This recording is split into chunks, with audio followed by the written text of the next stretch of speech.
네, 웹대학 청년부 예배 오신 모든 분들 잘 오셨습니다. 우리 웹대학 청년부 예배는 매주 주일 오후 4시 이곳 인천 온누리교회 본당 2층에서 예배가 드려지고요.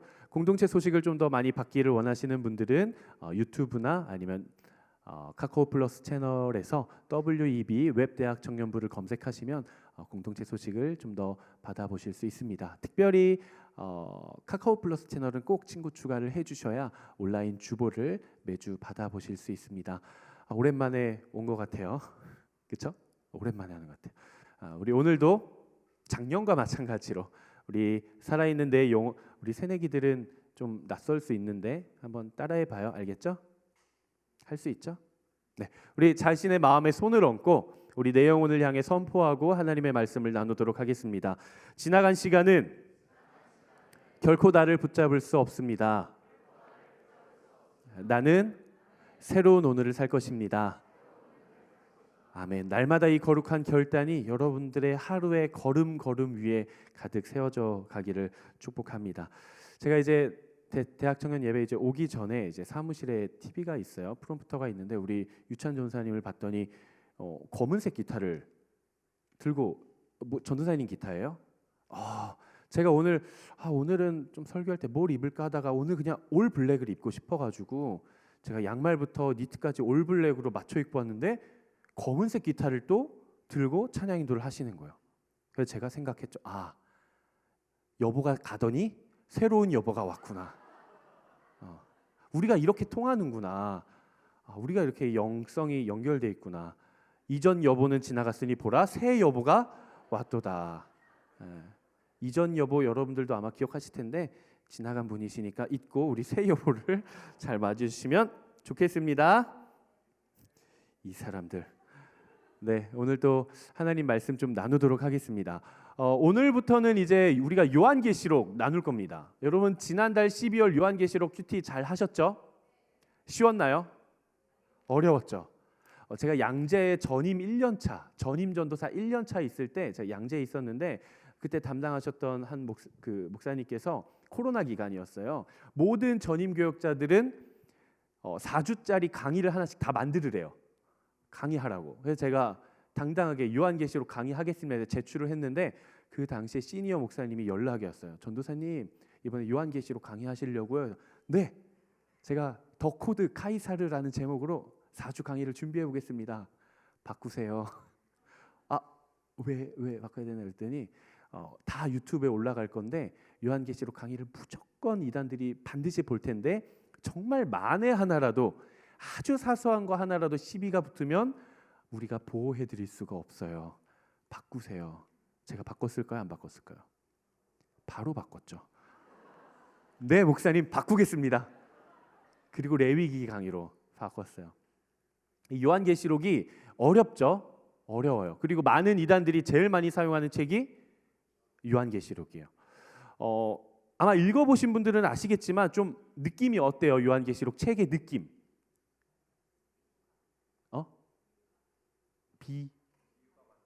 비유가 많다. 비유가 많죠. 그리고 막 죽이고 심판하고 막 칼로 치고 막 뭔가 이런 좀 뭔가 종말적인 지구 종말이 올 것 같은. 근데 막 상징들도 많고 막 용도 나오고 뱀도 나오고 막 무적행이 나오고 막 1000년 동안 결박으로 묶었다 그러고. 그러니까 되게 이해하기가 어려운 내용이 많아요. 아마 오늘부터 해서 한 12주에서 한 3, 4개월 정도 온누리교회 전체는 이제 요한계시록 우리 웹 주제는 언익스펙티드지만 2025년 온누리교회 전체 표현은 주 예수여 오시옵소서 계시록 부문을 가지고 가거든요. 우리가 이제 매주 한 주 요한계시록 말씀을 나눌 건데 어려울 수 있지만 저는 요한계시록 진짜 좋아하거든요. 너무 좋아해요.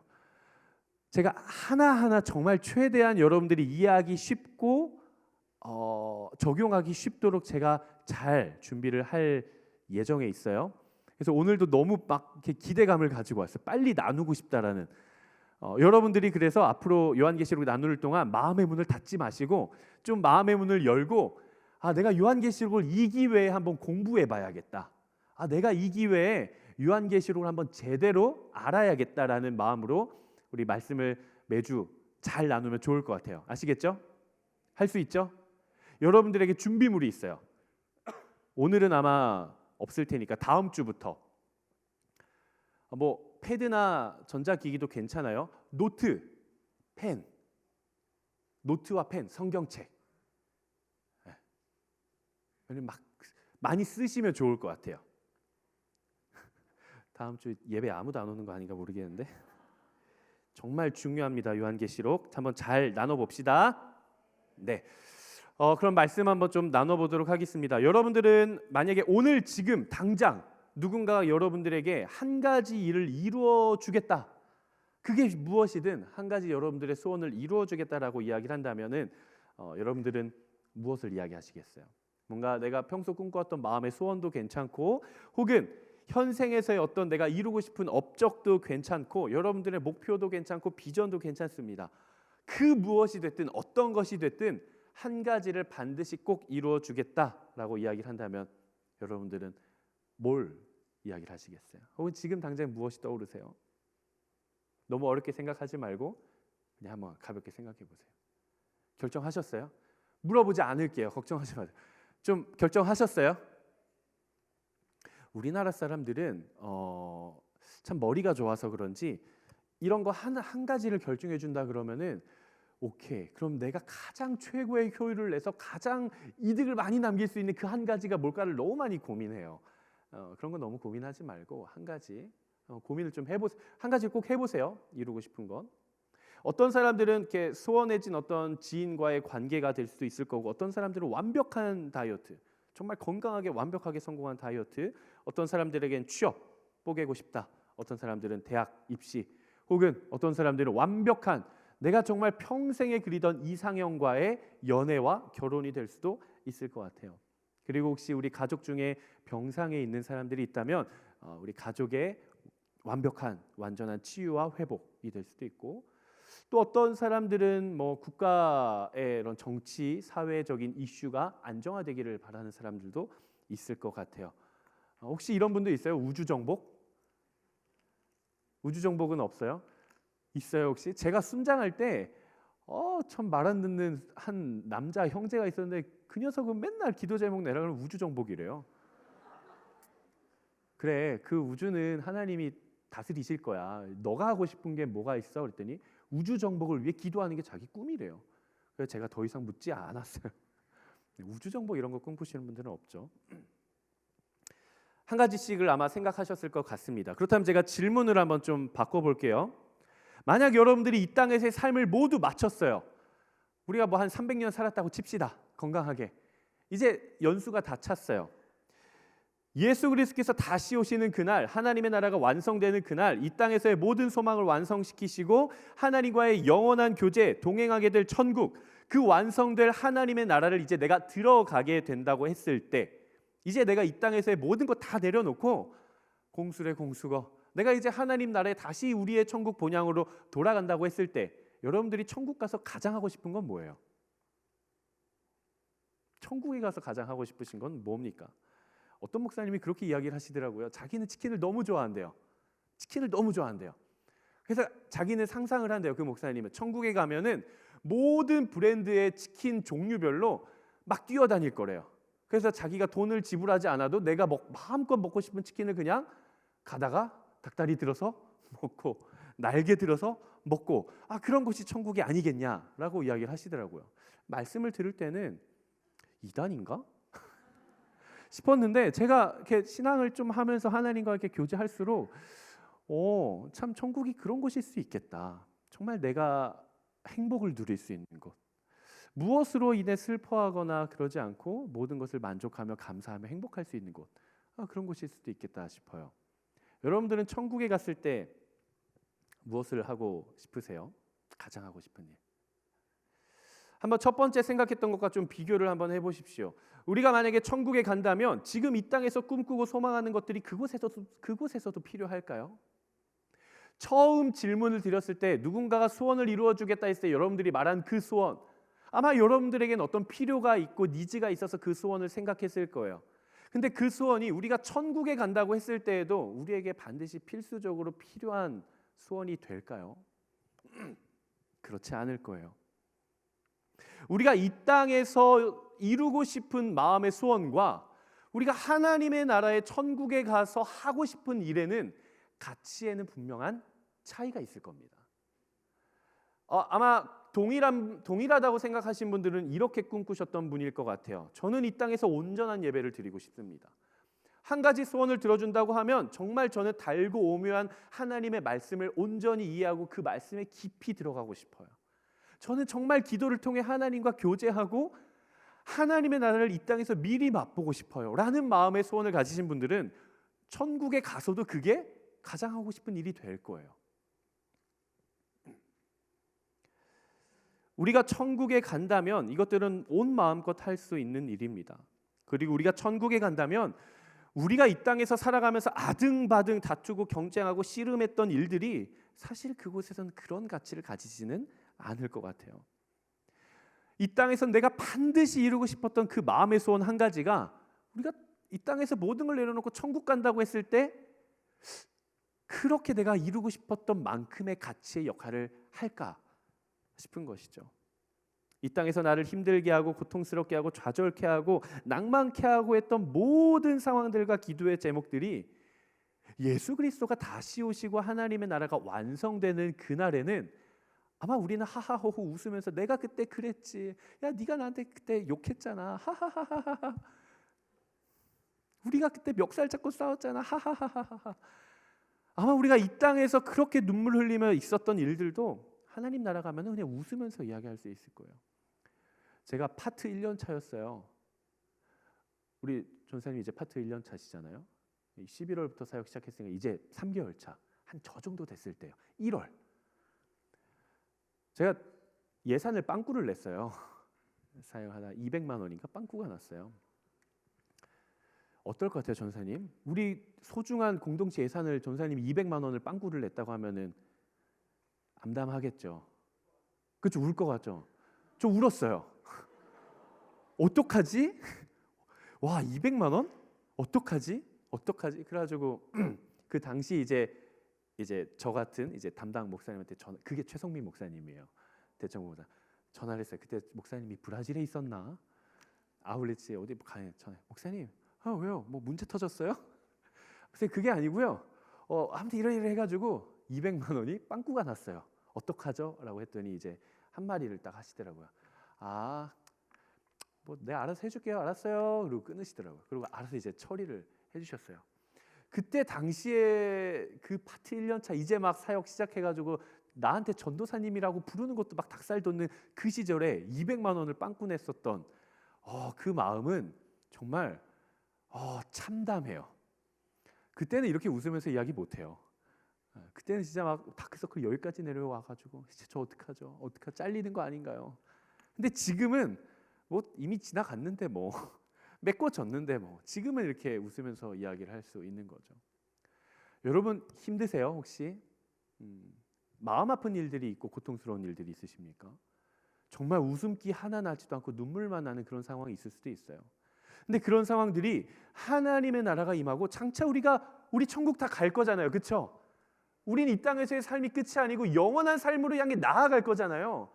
그 삶으로 나아가면 지금 여러분들이 겪고 있는 그 아픔과 슬픔들은 아마 그때 가면 우리 옆에 있는 사람들이랑 웃으면서 이야기하게 될 줄로 믿습니다. 우리의 인생의 마지막이 온다고 한다면 엄밀히 말하면 천국이라고 하는 새로운 삶이 시작이 되고 우리 삶에 열리게 되었다면 여러분들은 무엇을 희망하고 무엇을 소망하시겠어요? 우리가 천국이라는 것, 하나님의 나라라는 것, 완성될 하나님의 나라, 천국 소망이라고 하는 것은 우리가 이 땅 가운데 어떠한 어려움을 겪고 있다 할지라도 그것을 인내해 줄 수 있게 해주는 힘이 됩니다. 우리가 아무리 정말 너무 고통스럽고 정말 누군가는 이해하기 어렵고 누군가는 공감하기 어렵고 누군가는 납득하기 어렵고 또 누군가에게는 이야기하기도 어려운 그런 나만의 고통이 있을 수가 있어요.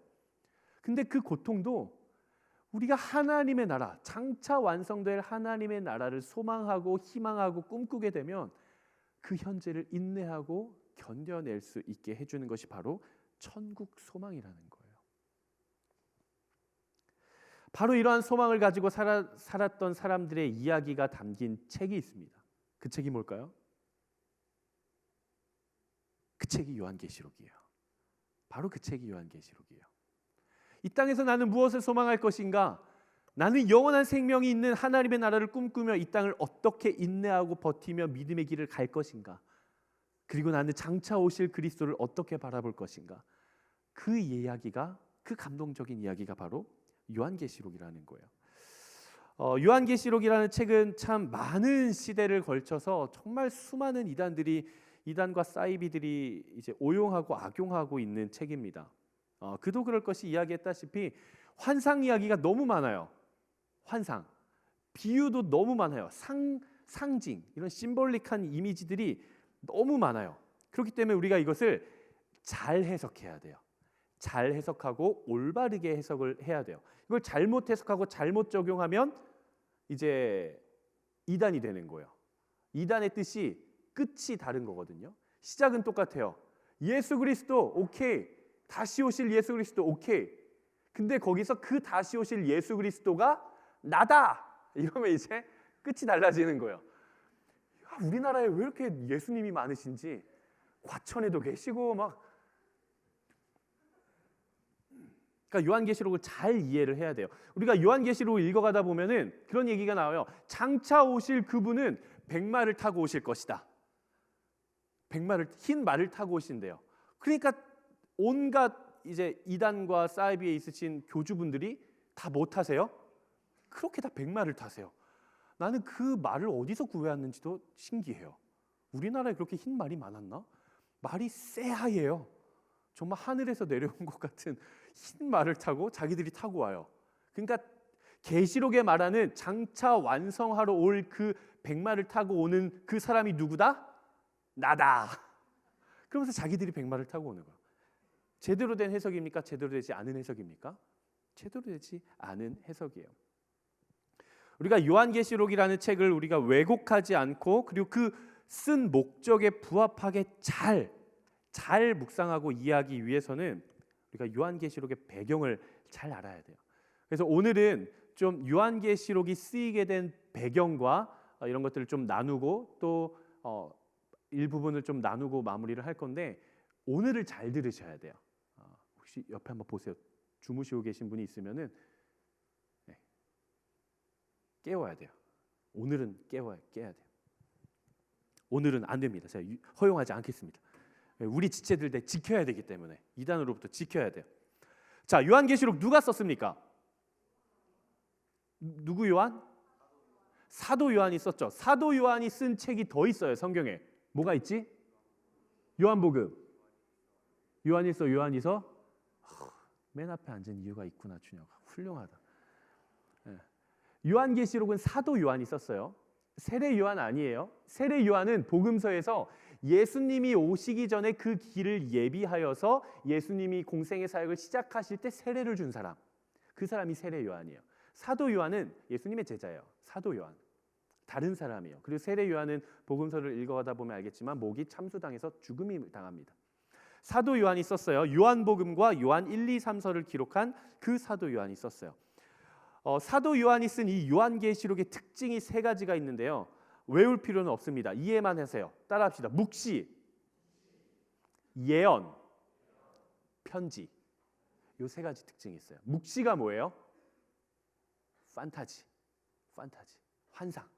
그러니까 실제적인 사건이 아니라 막 환상, 용이 나오고 막 불못이 나오고 막 병거가 막 달려, 이런 묵시.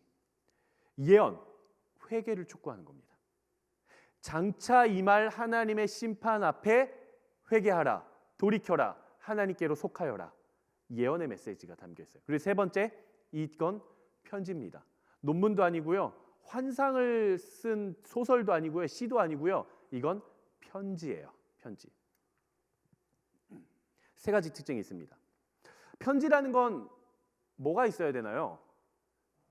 편지를 쓴 사람이 있고 편지를 받을 사람이 있어야겠죠. 그렇죠? 편지를 쓴 사람이 있고 받을 사람이 있어요. 과연 그러면 사도 요한은 이 편지를, 이 요한계시록이라는 편지를 누구에게 썼는가? 어디에 있는 누구에게 썼는가? 제가 지도를 준비를 했습니다. 요게 이제 소아시아 지역입니다. 요게 지금의 터키예요. 튀르키예. 그리고 여기가 현재 이스라엘이고요. 여기가 그리스고요. 요쪽이 이탈리아가 있습니다. 제가 잘 쓰죠? 아주 만족스러워요. 여기 쪽에 이탈리아가 있어요. 이쪽이 유럽이에요. 그리고 여기가 현재 터키고요. 여기가 이스탄불 쪽이에요. 앙카라가 이쪽에 있어요. 수도 앙카라, 이스탄불이 이쪽에 있습니다. 그리고 여기가 로마 통치 당시의 소아시아 지역이고요. 지금 사도 요한은 반모라고 하는 반모섬에 유배가 되어서 거기에서부터 편지를 쓰는데 반모섬은 이쯤에 있어요. 여기에 쓰인 반모섬에서 소아시아 지역에 있는 7개의 교회들에게 쓴 편지가 바로 요한계시록이에요. 에베소, 서머나, 버가모, 두아디라, 사데, 빌라델비아, 라오디게아라고 하는 도시예요. 저게 다 도시 이름들이에요. 저 도시들에 있는 교회들한테 사도 요한이 이 반모섬에서 유배가 갇힌 채 편지를 쓰는 겁니다. 언제 썼을까요? 몇 년도? 훌륭합니다. 사도 요한이 요한계시록을 쓴 시기는 AD 90년에서 100년 사이예요. AD 90년이라고 생각하시면 됩니다. 예수 그리스도가 오시기 전과 오신 후를 나누죠. 우리가 어떻게 나누죠? 예수님이 오시기 전은 BC, 뜻은 Before Christ, Before Christ예요. 그 다음에 예수님이 오시고 난 이후 지금 AD 2025년이죠. AD 2025년이에요. 주후. 그러면 AD는 뭘까요? After? 저는 이게 늘 궁금했어요. 비포 크라이스트, 애프터 D 뭐지? T는 뭘까? 이게 라틴어입니다. AD는 라틴어예요. 아노 도미니라고 하는 플러스면 애프터 크라이스트예요. 그래서 주후, 주전, 주후로 나눠요. 그러니까 예수님이 오셔서 30세의 공생애를 시작하시고 33세에 십자가 달려 죽으시고 한 세대가 지나고 나서 70년경에 복음서가 쓰여지고 나서 90년에 요한계시록이 쓰여지는 거예요. 요 1세기 당시 예수님이 탄생하셔서 죽으시고 성경들이 막 쓰여지기 시작한 당시는 누가 통치하고 있었을까요? 로마입니다. 로마. AD 90년에 요한계시록을 쓰고요. 이 요한계시록이 쓰여진 상황을 우리가 좀 알아야 돼요. 이 시대적인 상황을 알아야 요한계시록이 이해가 돼요. 그 당시 지역들의 정치적인 상황. 아까 지도에서 봤었던 것처럼 이 소아시아 7교회, 이 지역을 통치하고 있었던 국가와 사람이 바로 로마와 로마의 황제였어요. 그리고 로마의 통치 아래에서 이 모든 도시들에서 가장 두드러졌던 특징이 하나가 있었는데 많은 1세기 기독교인, 초대교회 기독교인들, 그리스도인들이 가장 많이 씨름하고 부딪혔던 문제입니다. 황제 숭배예요. 황제 숭배. 이 황제 숭배는요, 신약 성경을 읽고 이해하는 틀과도 같아요. 황제 숭배. 그러니까 로마의 황제가 모든 전역에 있는 사람들로 하여금 뭐 기독교, 비기독교인 할 것 없이 다 나를 숭배해라라는 거죠. 그때 당시에 있었던 사상 중에 두 가지가 있었는데 첫 번째는 로마의 황제는 신과 인간 사이를 중재하는 대리자다. 두 번째, 로마의 황제는 신 그 자체다. 그러니까 우리가 믿고 있는 신앙 안에서는 성부 하나님, 성자 예수님, 성령 하나님의 모든 역할을 누가 하게 된다? 로마 황제가 하게 된다라는 거예요. 기독교인들은 이것을 받아들였을까요? 거부했을까요? 당연히 거부했겠죠. 우리가 믿고 있는 하나님, 유일한 왕은 여호와 하나님 한 분밖에 없고 하나님과 우리 사이를 연결해 주시고 이어 주시는 분은 예수 그리스도의 십자가와 성령님밖에 없습니다가 우리의 신앙 고백이잖아요. 그렇기 때문에 황제를 신으로 우리는 모시지를 않죠. 이것을 거부했고 당연히 이것은 박해로 이어졌습니다. 말 안 들어? 그럼 죽어. 이렇게 되는 거죠. 그때 당시 기독교인들, 그리스도인들을 가장 박해했던 왕 중에 가장 유명한 이름을 가진 왕이 있습니다. 누굴까요? 그 전 두 글자 네로.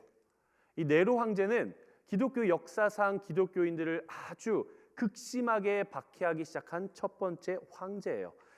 때는 AD 주후 64년이었어요. 64년. 주후 64년 7월 19일이었습니다. 로마의 어떤 기름 창고에서 우연하게 시작된 불이 로마 전 지역을 태우기 시작합니다. 화재가 일주일 내내 있었어요. 그래서 로마 전역의 70%가 불에 탔다 그래요. 그러니까 사람들이 이 화재가 도대체 어떻게 시작됐을까? 어떻게 시작됐을까? 그때 당시 네로가 통치를 하고 있었거든요. 그러니까 사람들이 생각을 하는 거예요. 저 네로 황제가 최근에 자기 막 궁궐 지으려고 하고 막 건물 지으려고 하고 이 땅을 좀 쓸기를 원했다는 것 같은데 이거 불 네로가 지른 거 아니야? 네로를 의심하기 시작해요. 그래가지고 그 민중들 사이에서는 네로가 방화했다라는 네로 방화설이 삽시간에 퍼지기 시작하는 거예요. 여러분들이 황제라면, 근데 네로가 불지르지 않았거든요. 그때 당시 네로는 로마에 없었어요. 여러분들이 네로라면 어떻게 하시겠어요? 네로는 결백을 증명하고 싶었어요. 민심을 잃어가니까, 정치적인 권력이 떨어지니까 이거를 결백하고 싶었어요. 그래서 네로가 선택한 방법이 있는데 그게 무엇이었냐? 방화범을 잡는 거예요. 그때 그 방화범으로 지목된 사람들이 누굽니까? 기독교인들이었어요. 왜냐하면 네로가 봤을 때 이 기독교인들은 가난해요. 그리고 사회적 지위가 높지도 않아요. 그리고 그리스도교라고 하는 신흥 종교예요. 근데 지들은 하나님을 믿는다면서 나를 숭배하지도 않아요. 마음에 들지도 않아요. 근데 마침 로마 전역에 있는 유대인들이 기독교인들을 싫어한대요. 옳다거나 잘됐다. 이 기독교인들이 범인이라고 내가 몰고 가야겠다라고 해서 화살을 기독교인들한테 돌리게 됩니다. 그래서 네로 황제는 기독교인들을 희생양으로 삼았고요. 그들을 산채로 불태우기 시작해요. 기독교인들에 대한 박해가 참담했어요. 2000년 전에 로마에서 있었던 일입니다. 19세기에 폴란드의 화가였던 헬릭이라는 사람이 있어요. 이 헬릭이라는 사람이 이때 네로 황제의 이 박해, 기독교인들에 대한 네로 황제의 박해를 작품으로 남겼어요. 실제 있었던 일들을 작품으로 남긴 겁니다. 이 작품은 크리스천 디르케라고 하는 작품이에요. 디르케라는 사람을 아세요? 디르케라는 사람이 누구냐면은 그리스 로마 신화에 나온 사람인데 황소한테 뿌리 찔려 죽는 사람이에요. 신? 사람? 신? 아무튼 지금 보면은 누가 봐도 가장 악명 높게 생긴 사람이 있죠. 아주 나쁜 표정으로 쳐다보고 있어요. 모든 사람들이 두려워하는데 이 사람은 아주 표독한 표정으로 이 사람이 네로 황제입니다. 여기 보면 이렇게 알몸으로 죽어서 쓰러져 있는 여인이 디르케예요. 보면은 동물이 하나가 있죠. 커다란 검은 황소가 있어요. 이때 당시에 네로가 그리스도인들을 어떻게 박해했냐면은 말 안 듣고 황제 숭배 안 하는 사람들을 옷을 벗겨가지고 황소한테 매달아요. 그리고 황소를 흥분시킵니다. 달리게 만들어요. 그러면 흥분한 황소가 뿔을 벽에 박겠죠. 그럼 벽과 뿔 사이에 그 사람이 매달려서 배가 황소 뿔에 찔려서 그 자리에서 즉사하게 되는 그런 박해를 일삼았습니다. 두 번째 작품이 또 있는데요. 이거는 네로스토치라는 작품이었어요. 19세기 폴란드 화가의 네로스토치. 제가 아까 방화범을 잡았다고 했잖아요. 네로가 이제 기독교인들을 불태우기 시작하는 겁니다. 나와라. 얍. 얍. 얍. 죽었네요. 얘도 박해를 당했어요, 저한테. 보시면은 네로를 한번 찾아보실래요? 왼쪽 편에 있습니다. 찾았어요, 네로? 어디 있어요? 저기 호랑이, 그쵸? 호랑이 목줄하고 이렇게 황금 마차 같은 저기 빨간 천을 두르고 표독스럽게 중앙에서 왼쪽 살짝 위에 찾았어요, 네로? 찾았죠. 오른쪽으로 한번 보시겠어요? 오른쪽에 깃대가 놓여 있고 그 위에 사람들이 다 묶여 있습니다. 보이세요? 사람들이 지푸라기에 돌돌 말려가지고 묶여 있죠. 그 사람들이 기독교인들이었어요. 어떻게 태웠냐? 낮에는 태우지 않아요. 밤이 되기 전에 태웁니다. 왜? 활활 잘 타는 걸 보라고. 황제 숭배를 거부하고 믿음을 지킨 사람들을 횃불로 삼아가지고 그 사람들을 산채로 태우기 시작하는 거예요. 그리고 불을 다 끕니다. 그리고 그 사람들이 활활 타는 그 빛으로 밤에 생활을 하는 거예요. 불을 붙이는 겁니다. 이게 모두 실제로 있었던 일이라는 거예요. 네로의 통치 시대 때 기독교인들은 이런 박해를 받았습니다. 믿음을 가지고 있었다는 이유 하나만으로. 네로의 박해가 가장 심했던 때가 64년에서 68년이거든요. 근데 요한계시록이 몇 년에 쓰여졌다 그랬죠? 90년. 그럼 요한계시록이 쓰여졌을 때는 네로의 통치였을까요? 아니었을까요? 아니었어요. 요한계시록을 썼을 때 90년경에 네로는 이미 죽었어요. 네로는 되게 젊은 나이에 자살을 합니다. 30세 초중반에 자살을 하게 돼요. 그리고 나서 많은 황제들이 세워졌겠죠. 그리고 사도 요한이 요한계시록을 썼을 당시에 또 다른 황제가 로마에 등극을 하는데 네로 때보다 더 극심한 박해를 시작합니다. 약 AD 90년에서 96년경. 그때의 황제가 누구냐? 도미티아누스예요. 이 도미티아누스라고 하는 황제는 네로가 박해했던 것 이상으로 기독교인들을 박해하기 시작하는 거예요. 그러니까 우리가 기독교인이라고 생각해 보십시오. 우리가 로마에 있었던 그 1세기의 초대교회 기독교인들이에요.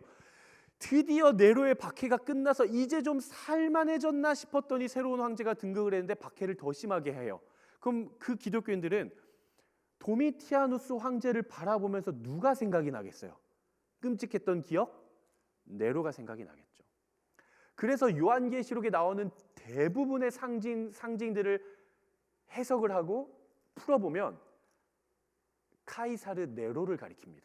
로마의 통치를 이거는 나중에 요한계시록 강의를 하게 되거나 이후에 요한계시록 뒤에 또 주일 예배 설교에서 나눌 때 그 본문이 오면 같이 좀 나누도록 할게요. 아무튼 이렇게 박해가 반복이 되는 절망적인 상황 속에서 예수 그리스도를 믿는 것 하나만으로, 하나님을 경배한다라는 이유 하나만으로 목숨의 위협을 받는 것뿐만이 아니라 너무 잔혹하게 살인을 당하는 바로 이러한 상황,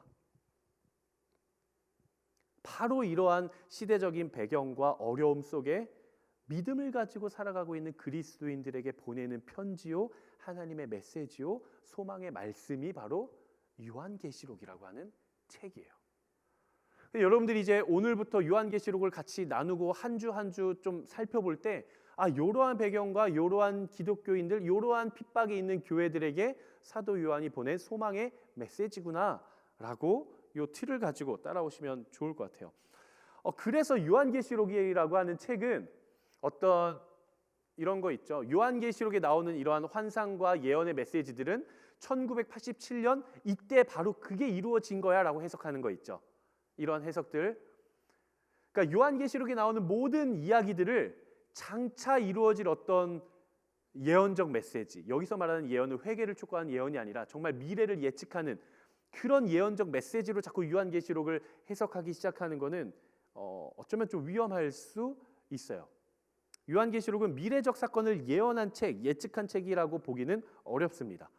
그 당시에 있었던 박해 속에 있었던 그리스도인들에게 믿음을 지키고 환란이 찾아오고 죽음의 위협이 있지만 믿음을 저버리지 말고 인내함으로 장차 완성하실 하나님의 나라, 장차 오실 예수 그리스도를 바라보고 기대하고 소망해라 라는 책이 바로 요한계시록입니다. 그 중에서 오늘 본문은 이제 아까 소아시아 7교회 중에 가장 먼저 등장하는 에베소 교회, 에베소서도 있죠. 에베소라는 지역, 이 에베소라는 교회에 보내는 편지의 내용이 오늘 내용입니다. 요한계시록 2장 3장에는 소아시아에 있었던 7교회, 에베소, 서머나, 버가, 두아디라, 사데, 빌라델비아, 라우디게아, 이 각각의 교회에 보낸 편지가 2장 3장에 등장을 하는데요. 오늘은 에베소 교회를 하고 다음 주에는 서머나 교회를 할 거예요. 그래서 우리가 7주 동안 각 교회에 나오는 이야기들을 좀 나눌 예정입니다. 어렵지 않죠? 어렵지 않죠? 이 에베소 교회는 굉장히 큰 도시였어요. 굉장히 항구 도시였기 때문에, 항구 도시는 늘 항상 이 상업과 무역이 발달했기 때문에 막대한 이윤을 남깁니다. 그래서 문화적으로도 굉장히 성장하게 되고요. 다양한 문화를 접하게 돼요. 막대한 부를 쌓았고 많은 문화를 이제 받아들이게 됩니다. 그만큼 에베소라는 지역에 있었던 교회들은 그만큼 더 많은 영적인 도전들이 직면하게 되는 그런 도시였어요. 사도 요한이 요한계시록을 기록할 당시에는 로마의 통치 시기였고, 그리고 에베소라고 하는 도시는 로마의 속주 도시들 중에 가장 대표적인 도시, 그렇게 우리가 생각을 할 수 있습니다. 그래서 이 에베소라고 하는 도시에는 그 당시에 도미티아누스 황제라 그랬죠. 90년경에 이 도미티아누스 황제의 업적을 기리는 동상도 있었고요. 그리고 아르테미스라고 하는 여신을 들어본 적이 있으세요? 달의 여신 혹은 생명의 여신이라고도 하고 다이애나라고도 불리는 이 아르테미스를 기념하는 파르테논 신전보다도 4배가량 컸다 그래요. 어마어마하게 큰 신전을 에베소에다가 세워놓고 거기서 뭘 했느냐?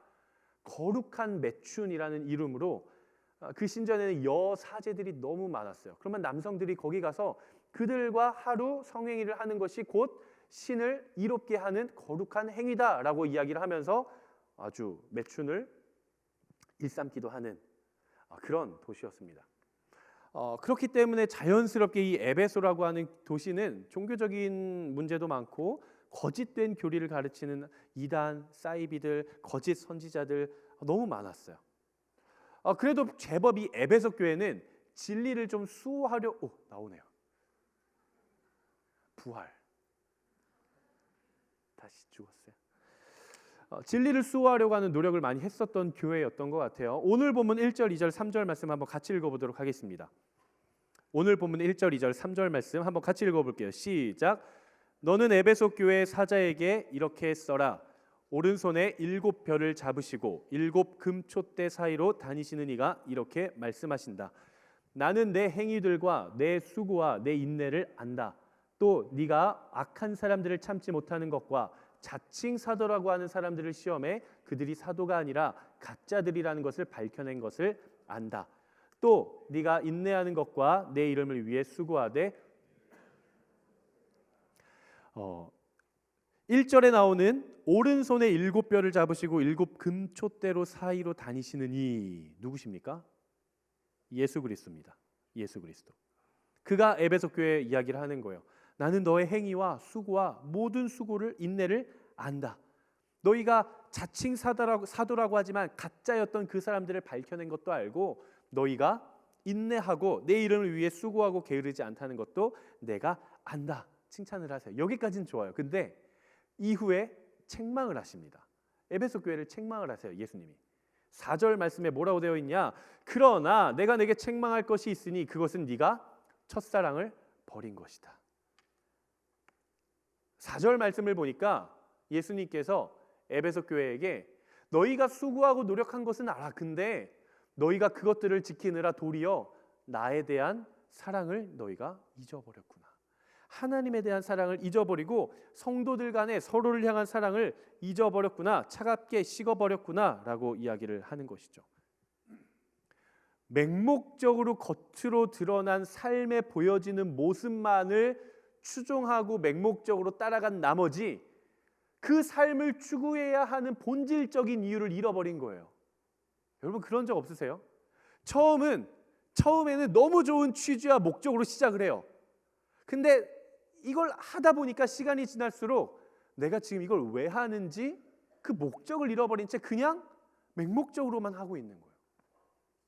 그런 경우 혹시 있으십니까? 지금 에베소 교회가 그랬다는 거예요. 진리를 추구하는 열심은 알겠는데 그것만 추구하다 보니 하나님을 사랑하고 성도를 사랑하고 내 자신을 사랑하는 그 첫사랑의 기억을 잊어버렸다라는 거예요. 우리에게 있어서 가장 중요한 것은 하나님과의 관계입니다. 여러분 이것을 꼭 기억하십시오. 여러분들이 좋은 학교를 가는 거 중요해요. 중요하지 않은 게 아니에요. 중요해요. 다만 여러분들의 인생이 하나님과의 관계 위에 그 학교가 세워져 있어야만 올바르게 쓰임을 받는 거예요. 여러분 좋은 회사 취업하십시오. 괜찮아요. 여러분들이 꿈꾸고 있는 회사 취업해야 돼요. 여러분들이 가지고 있는 꿈의 직장 혹은 직업 소망하고 기도하셔야 돼요. 다만 여러분들이 하나님과의 관계 위에 그 직업이 세워져야 돼요. 사역, 비전, 소망, 꿈 여러분들이 하고 싶은 어떤 것들이 되었더라도 하나님과의 관계 위에 하나님을 사랑하는 그 마음 위에 세워져 있지 않으면 그것은 어쩌면 우리에게 맹목적인 인생의 목표가 될 수도 있다라는 것입니다.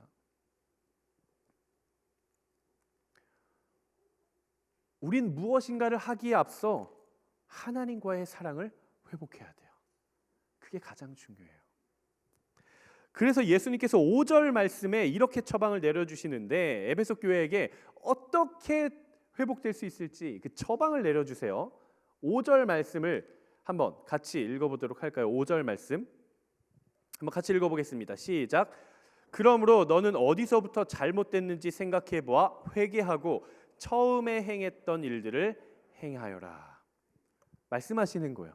너희가 첫사랑의 기억을 잊어버렸다면 그 마음이 어디서부터 잘못됐는지를 너희의 삶을 한번 다시 돌아보고 생각해보고 회개하여서 처음에 나에게 행했던 것처럼 처음에 행했던 일들을 다시 행하여라. 즉 하나님과의 사랑의 관계의 때를 회복하라는 것이죠.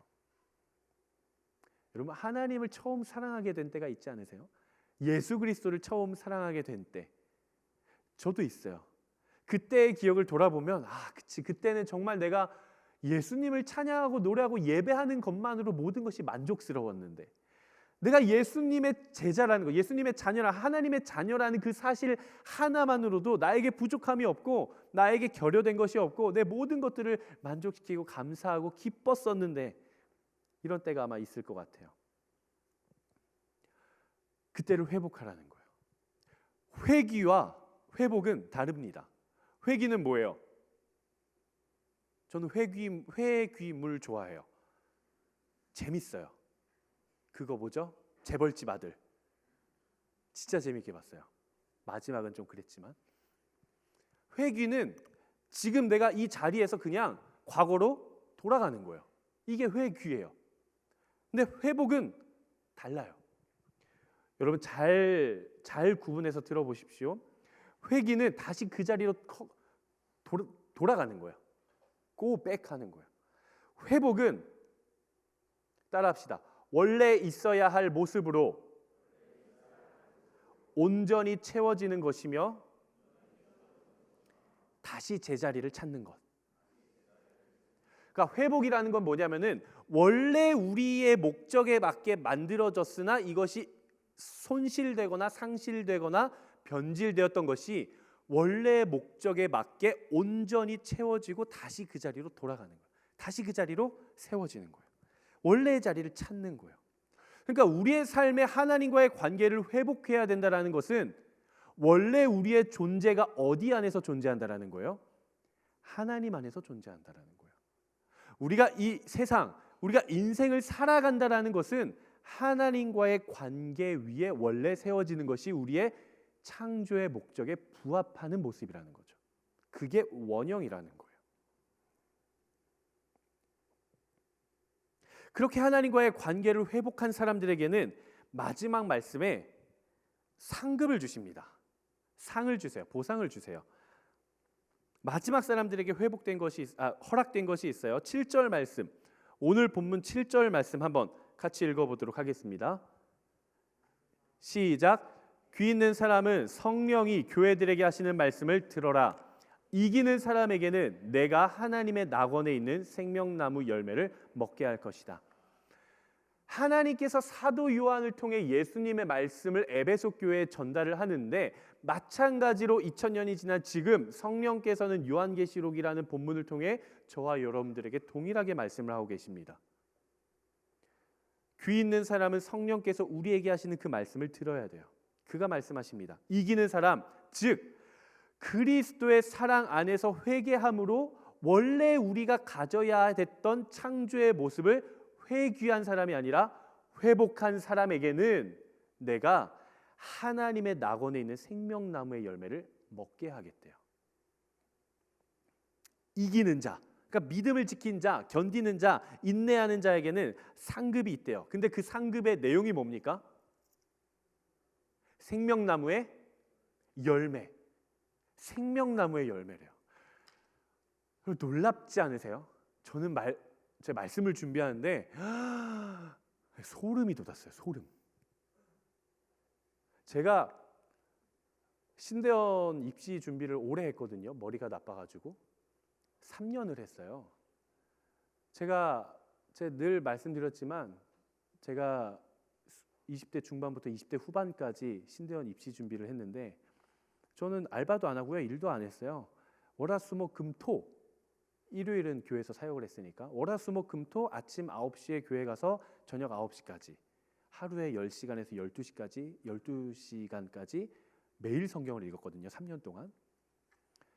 많이 읽을 때는요. 갈라디아서 6장밖에 안 되잖아요. 40번씩 읽었어요. 40번, 50번.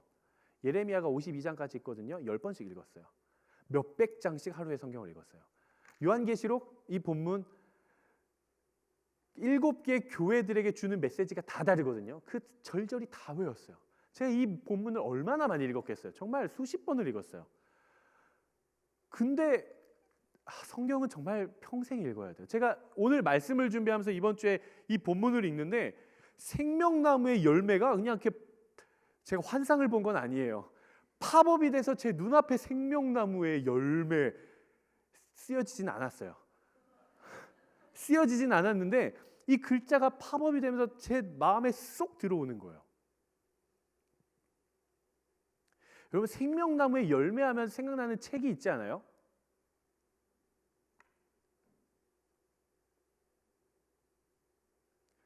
자신 있게 생명나무의 열매. 자 힌트. 네가 이 땅에 있는 거 다 네 맘대로 먹어도 돼. 치킨, 피자, 탕수육, 햄버거 다 먹어도 돼. 근데 동산 중앙에 있는 나무의 열매, 생명나무의 열매는 먹지 마. 창세기죠.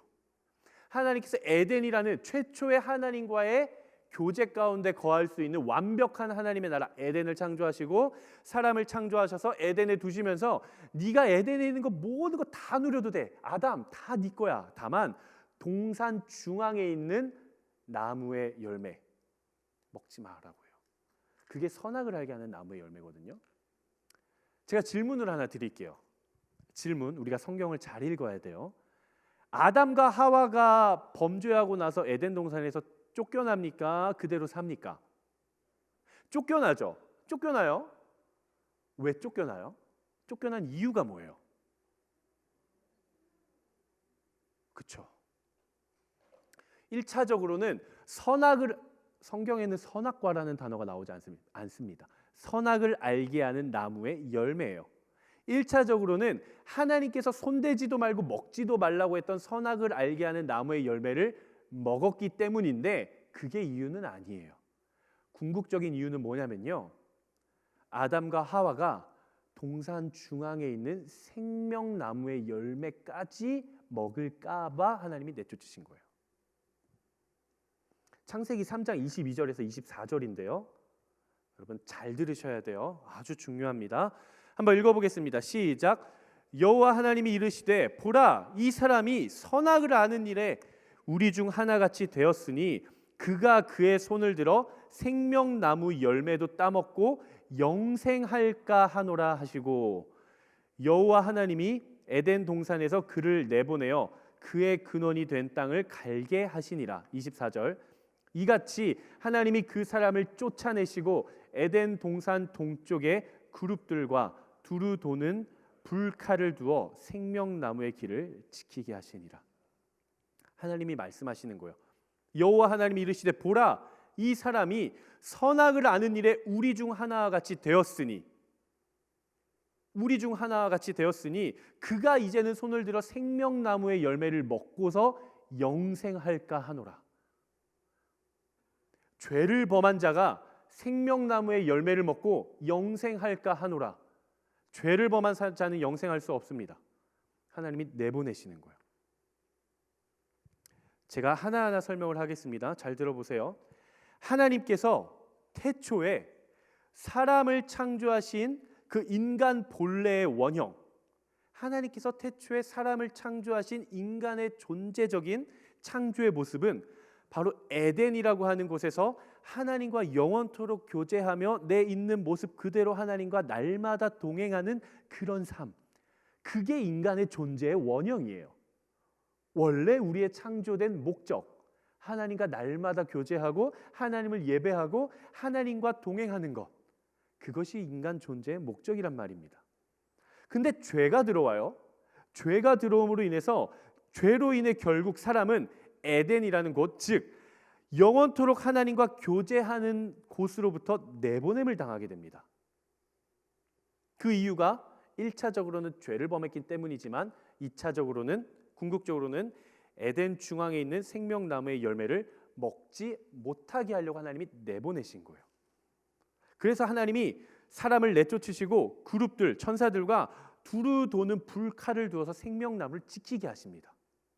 그런데 성경의 가장 첫머리에서 죄를 범하고 생명나무를 먹지 못하게 하시려고, 영생하지 못하게 하시려고 내보냈는데, 성경의 가장 마지막인 요한계시록에 와서 그리스도 안에서 회개하고 다시 사랑을 회복하는 자, 회귀가 아닌 그리스도 안에서 나와 관계를 회복한 사람들, 그리스도 안에서 예수 그리스도의 십자가 안에서 그 사랑 안에서 창조의 원형을 회복한 자에게는 영원한 생명나무, 영생을 주는 생명나무의 열매를 내가 그에게 주겠다는 거예요.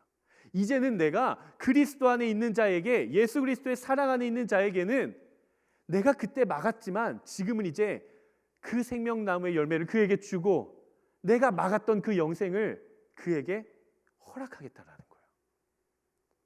즉, 이 문장이 중요해요.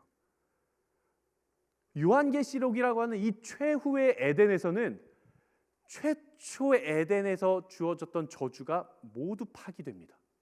그리고 영원한 생명이 하나님의 백성들에게 주어진다라는 거예요. 하나님이 그것을 약속하시는 거예요. 예수 그리스도 안에 있는 자, 회개하고 돌아온 자, 그 사랑을 회복한 자에게는 내가 생명나무의 열매를 주어 그에게 영원한 생명을 허락할 것이다. 여러분, 이 생명나무는요, 예수 그리스도의 십자가를 함축하고 있어요. 신약 성경에서 이 나무는 이제 헬라어로 크실론이라고 하는데, 이 나무는 십자가나 생명나무를 가리키는 거예요. 그러니까 신약 성경에서 나무는 십자가나 영원한 생명, 영생을 주는 생명나무를 가리킵니다. 그리고 이 두 이미지는 서로 연계가 되어 있어요. 그러니까 좀 더 쉽게 이야기를 하자면 죽음이 아닌 생명을 일으키고 하나님의 낙원, 즉 완성될 하나님의 나라, 영원한 하나님의 나라, 우리가 제한된 인생을 살아가는 것이 아니라 영원한 생명 속에 천국을 상속받는 것을 가능하게 만드는 것이 유일한 것이 뭐라는 거죠? 예수 그리스도의 십자가라는 거예요. 예수 그리스도의 십자가는 어떤 의미가 있는가? 최초의 하나님께서 인간을 창조하시고 관계가 깨어진 그 상황을 회복시키신 거예요. 회귀시키신 것이 아니라 원래 인간이 하나님과 이루고 맺어야 할 그 관계를 예수 그리스도의 십자가의 나무가 그 관계를 회복시켜 주신 거예요. 그것을 가능하게 만드는 것이 바로 예수 그리스도의 십자가입니다. 말씀을 좀 마무리하려고 하는데요. 로마서 5장 3절 4절 한번 읽어보도록 하겠습니다. 로마서 5장 3절 4절 시작. 우리가 환난 중에도 즐거워하나니 이는 환난은 인내를, 인내는 연단을, 연단은 소망을 이루는 줄 알미로다. 우리가 되게 잘 아는 본문이죠. 환난은 인내를, 인내는 연단을, 연단은 소망을 이루는 줄 알미로다. 아, 그치, 환난이 다가와도 인내하고 소망해야지 우리는 이렇게까지 소망을 이루자, 여기까지 묵상을 합니다. 맞죠? 맞죠? 맞는 본문이에요. 그런데 진짜 백미와 하이라이트는 바로 그 뒤에 등장을 해요. 한번 5절, 6절 그 뒤에까지 한번 읽어볼까요? 제가 지금까지 이 에베소 교회에 준 편지의 말씀을 한번 다시 생각하면서 이 말씀을 한번 다시 읽어보겠습니다. 5절, 6절 시작.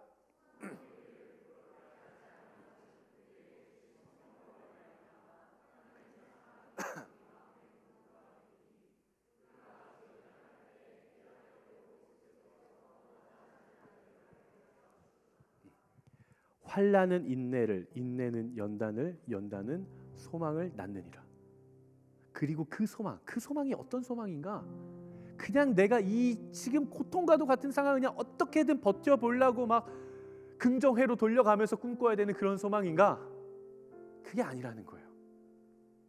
이 소망이 우리를 부끄럽게 하지 아니함은 우리에게 주신 성령으로 말미암아 하나님의 사랑이 우리의 마음에 부은 바 됨이니 우리가 여전히 아직도 연약할 때에 약속대로 그리스도께서 여전히 경건하지 않은 타락한 자들을 위해 죽어주셨도다. 우리의 소망의 근원은 하나님의 사랑이라는 거예요. 우리의 삶에 아무리 어려운 삶이 찾아와도 내가 소망할 수 있는 유일한 근거는 그가 우리를 위해 죽어주셨다라는 거예요. 우리를 위하여 죽어주심으로 보여주신 하나님의 사랑이 우리의 마음에 부어졌기 때문에 이루어지는 소망이라는 거예요. 여러분, 그 소망이 부끄러우십니까? 여러분, 그 소망이 부끄러우세요? 그렇지 않아요. 저는 여러분들이 마주한 모든 상황 속에서 믿음으로 인내함으로 예수 그리스도의 십자가를 통한 소망을 품게 되기를 주님의 이름으로 축복합니다. 나를 먼저 사랑하신 하나님의 그 사랑, 그리고 죽기까지 나를 먼저 생각하신 예수님의 그 사랑, 여러분, 그 사랑이 여러분들의 삶에 먼저, 여러분들의 마음에, 여러분들의 인생에 채워져 가게 되기를 주님의 이름으로 축복합니다. 그리고 내가 채워졌으면 여러분, 그 사랑을 흘려보내십시오. 하나님을 사랑하고 이웃을 사랑하십시오. 그리고 하나님과 영원토록 동행하기에 합당한 그런 존재로 빚어진 여러분 자신을 예수님의 사랑으로 사랑하십시오. 순장은 순원을 사랑하고 순원은 순장을 사랑하고 서로를 사랑하십시오. 여러분, 그리스도인들이 세상 가운데 있는 비그리스도인들만큼 외롭다라는 것은 너무나도 슬픈 일이에요. 교회가 사랑하기를 포기했다라는 것은 교회의 본질 자체를 포기하겠다라는 것입니다. 교회가 사랑을 내려놓겠다라고 하는 것은 이미 교회의 길을 포기한 교회인 거예요. 그것이 바로 예수 그리스도께서 오늘 본문을 통해 촛대를 옮기겠다라고 경고하신 이유입니다. 우리 역시 이것을 묵상해야 돼요. 생각해야 돼요. 회개해야 돼요. 그리고 그리스도 안에서 하나님의 나라의 생명나무의 열매를 누리는 여러분들이 되시기를 주님의 이름으로 축복합니다. 이 시간 우리 함께 찬양하고 말씀을 붙들고 함께 기도하기를 원하는데요. 하나님, 이 지금까지 내가 살아왔던 나의 삶을 돌이켜보고 생각하여 어디서부터 잘못됐는지를 돌아보아 회개하고 하나님께서 나에게 부어주신 그리스도의 사랑 안에서 하나님과의 첫사랑의 관계를 회복함으로 하나님께서 태초에 창조하셨던 그 생명나무의 열매를 예수 그리스도의 십자가를 통해 나에게 주는, 내가 그것을 누리는 놀라운 영광이, 놀라운 축복이 내 삶에 가득하게 하여 주시옵소서. 이런 마음의 소원이 있으신 분들 한번 자리에서 일어나 보시겠습니까?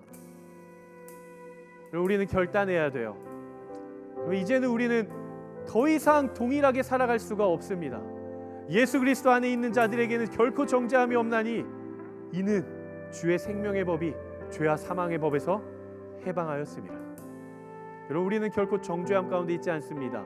우리는 결코 자책과 죄책 가운데 있지 않아요. 우리는 하나님께서 창조하신 생명나무의 열매를 받기에 합당한 자들입니다. 단 우리가 그리스도 안에 있을 때요, 우리가 그분의 사랑 안에 있을 때요.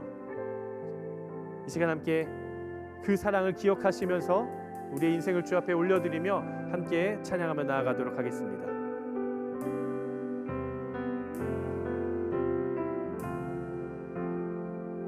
함께 고백합니다.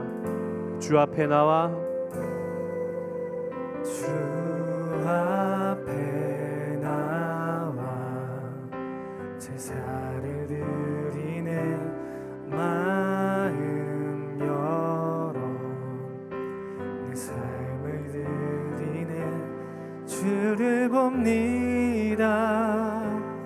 끝없는 사랑 나 회복시. 우리 한 번 더 고백합시다. 내가 주님 앞으로 나아갑니다. 내 상한 심령의 마음에 제사를 드립니다. 아멘.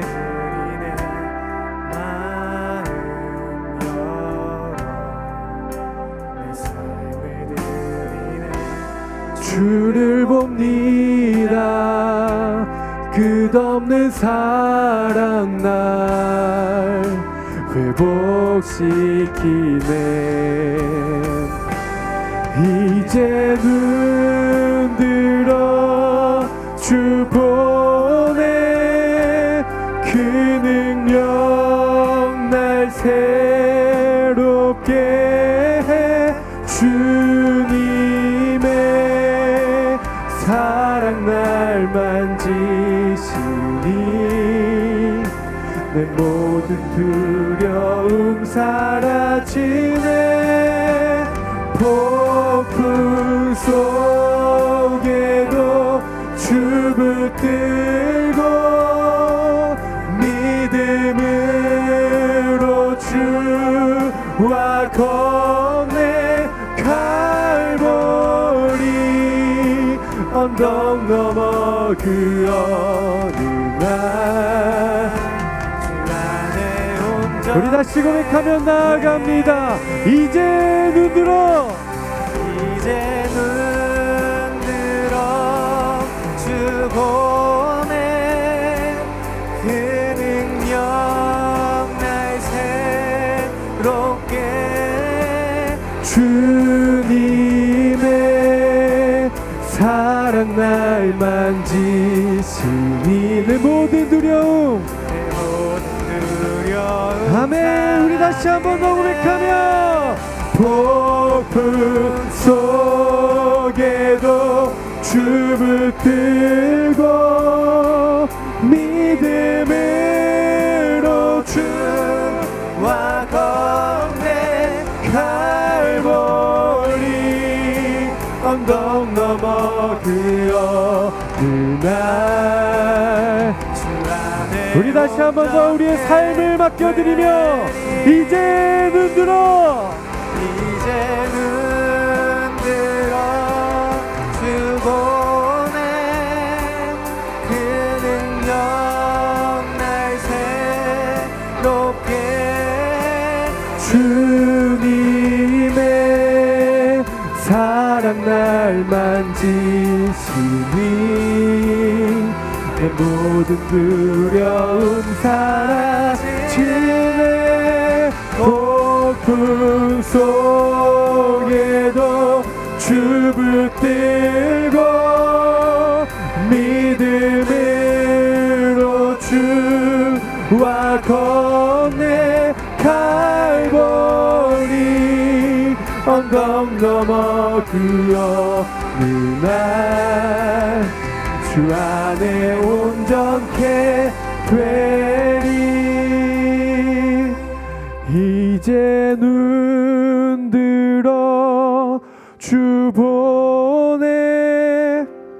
그 능력 날 새롭게. 주님의 사랑 날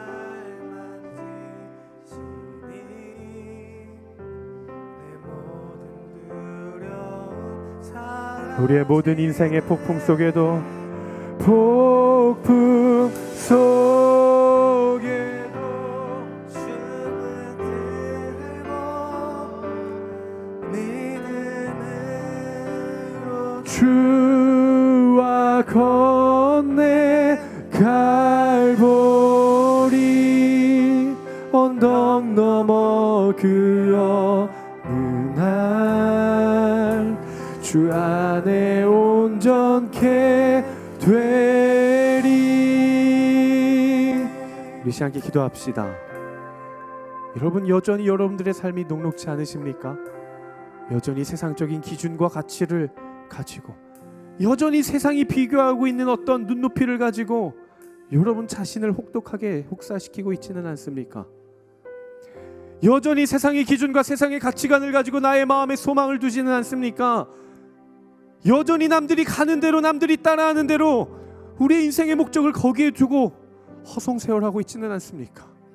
여러분 우리의 인생이 바뀌어야 돼요. 우리의 시선이 바뀌어야 하고 우리의 비전이 바뀌어야 하고 내가 하루를 살더라도 살아가는 삶의 방식과 방향과 비전과 목적이 바뀌어야 하는 거예요. 우리 주님이 말씀하십니다. 이기는 자에게는, 그리스도 안에 있는 자에게는, 십자가를 붙들고 인내하며 믿음을 가지고 살아가는 자들에게는 내가 태초에 지었던 그 아름다운 생명나무의 열매, 영생을 내가 그에게 줄 것이다. 여러분, 하나님을 꿈꾸십시오. 하나님을 바라십시오. 여러분들이 어떤 고통 가운데 있을지라도, 여러분들이 어떤 어려움 가운데 있을지라도 하나님의 나라를 꿈꾸십시오.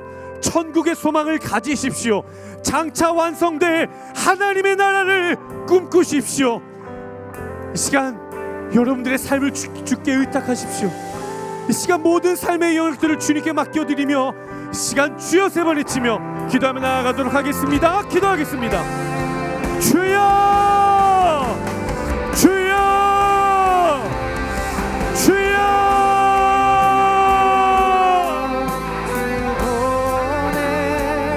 하나님, 내가 기도합니다. 주여, 나의 인생이 바뀌게 하여 주시옵소서. 할렐루야. 내 영혼아 여호와를 찬양하라. 나의 생전의 여호와를 찬양하며 나의 평생에 내 하나님을 높일지로다. 오 아버지, 아버지, 아버지, 아버지, 아버지,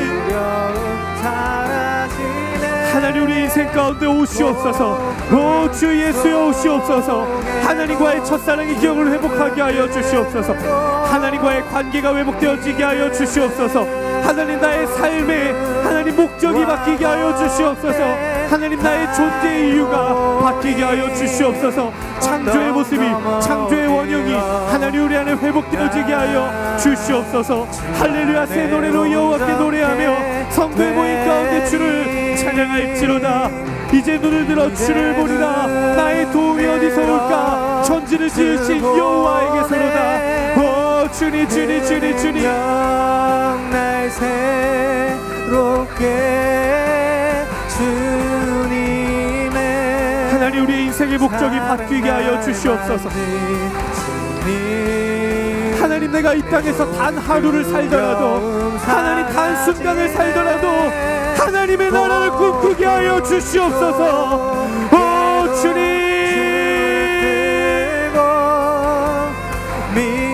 믿음으로 주와 건네 갈보리 언덕 너머 그어 주 안에 온전케. 주 예수여 오시옵소서. 마라나타 주 예수여 오시옵소서. 주님, 내가 하나님의 나라를 꿈꾸며 하나님의 나라를 바라보며 하나님의 나라를 붙잡으며 오 주의 나라를 소망하며 천국의 소망을 가지고 나아갑니다. 하나님 현실을, 하나님 현생을, 하나님 현재를 버티게 하여 주시고 하나님 인내하게 하여 주시옵소서. 이스라엘을 지키시는 이는 졸지도 아니하시고 하나님 주무시지도 아니하신다고 하셨사오니 주여 나를 붙들어 주시옵소서. 하나님 나를 붙들어 주시옵소서. 하나님 인생 가운데 통행하여 주시옵소서. 하나님 생명나무의 열매를 하나님 나에게 주시옵소서. 하나님 주 안에서 온전케 하여 주시옵소서. 오 아버지, 아버지, 아버지, 아버지, 하나님 나를 붙들어 주시옵소서. 하나님 우리의 인생을 붙잡아 주시옵소서. 하나님 우리의 인생을 붙잡아 주시옵소서. 주님 역사하여 주시고 주님 구하여 주시옵소서. 주 안에 온전케 되리. 내가 산을 향하여 눈을 들리라. 나의 도움이 어디서 올까? 나의 도움은 천지를 지으신 오직 여호와에게로다. 이스라엘을 지키시는 이는 졸지도 아니하시고 주무시지도 아니하시리로다. 하나님, 하나님 우리의 인생이 회복되어지게 하여 주시옵소서. 하나님, 과거로 돌아가는 회귀가 아니라 하나님께서 나를 창조해 주셨던 그 창조의 모습 그대로 원래의 자리로 온전히 채워지게 하여 주시옵소서. 하나님과의 관계가 먼저 회복되기를 원합니다. 그리스도의 사랑이 먼저 회복되기를 원합니다. 하나님을 향한 사랑이, 나 자신을 향한 사랑이, 내 이웃을 향한, 내 지체를 향한 사랑이 하나님 먼저 내 삶의 토대가 되어지며 세워지게 하여 주시옵소서. 이기는 자에게는 내가 생명나무의 열매를 내게 주리라고 약속하셨던 하나님 그 말씀의 약속을 내가 붙잡으며 나아갑니다. 하나님, 인류가, 인간이 하나님 비록 하나님과의 관계 가운데 죄로 인해 관계가 끊어졌을지라도, 하나님 그 천국에서 쫓겨났을지라도 우리가 그리스도의 십자가의 생명나무 아래서 하나님, 다시 우리가 영생을 얻을 줄로 고백합니다. 하나님의 나라에 들어가게 될 줄로 고백합니다. 하나님의 나라에 내가 속하여 될 줄로 고백합니다. 하나님, 우리가 이 땅 가운데 단 하루를 살더라도 하나님의 나라를 꿈꾸며 천국의 소망을 가지고 살아가는 하나님 나라의 거룩하고 복된 인생 되게 하여 주시옵소서. 그렇게 우리와 함께 하시며 우리의 인생을 사용하시며 보호하시며 인도하시며 지키실 것을 신뢰하며 거룩하신 예수 그리스도의 이름으로 기도드리옵나이다. 아멘. 우리 하나님께 모든 영광의 박수 함께 올려드리겠습니다. 아멘.